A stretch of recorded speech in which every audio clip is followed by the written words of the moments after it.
Bonjour et bienvenue à tous pour cette émission spéciale consacrée aux IFRS. Un sujet qui, vous allez le voir, nous concerne tous. Experts comptables et collaborateurs, pouvoirs publics, chefs d'entreprise, journalistes et plus largement encore, acteurs économiques et financiers. Qu'est-ce que les IAS-IFRS? D'où viennent ces nouvelles normes qui provoquent interrogations, débats, scepticisme ou adhésion? En quoi correspondent-elles à une véritable révolution culturelle pour nous tous qui sommes habitués à la rationalité de nos pratiques comptables?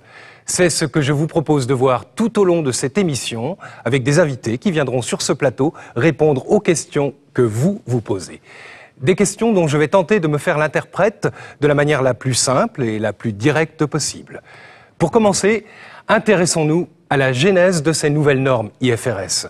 Nous sommes allés pour cela rencontrer l'un des spécialistes de la question, puisqu'il s'agit de Laurent Lévesque, expert comptable et commissaire aux comptes, qui préside la commission de droit comptable du Conseil supérieur de l'Ordre.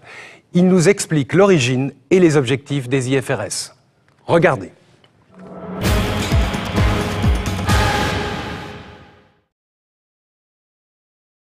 Je vais essayer de vous retracer sans remonter trop loin dans l'histoire, quelques jalons permettant de comprendre ce qui s'est passé dans ce processus de normalisation comptable internationale. La mondialisation, c'est quelque chose dont tout le monde est au courant aujourd'hui, qui a pris une acuité particulière, mais ça n'est pas quelque chose de nouveau. Il y a 30 ans déjà, les entreprises étaient déjà confrontées à la concurrence sur des marchés internationaux et avaient déjà ressenti le besoin de pouvoir comparer leurs comptes dans l'espace et dans le temps.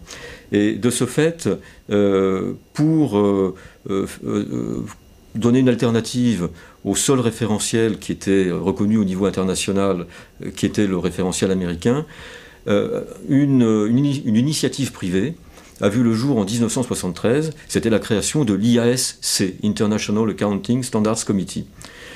C'était un organisme qui avait été créé à l'initiative d'un certain nombre de régulateurs et d'autres entités au niveau mondial. C'était un effort louable. Malheureusement, le corps de normes qui avait été élaboré à cette occasion était un corps de normes trop consensuel et qui comportait trop d'options pour être reconnu comme véritablement crédible. Il a vécu sa vie pendant un certain nombre d'années, jusqu'à ce que la nécessité d'avoir un référentiel comptable international indépendant de celui des États-Unis prenne une acuité plus grande.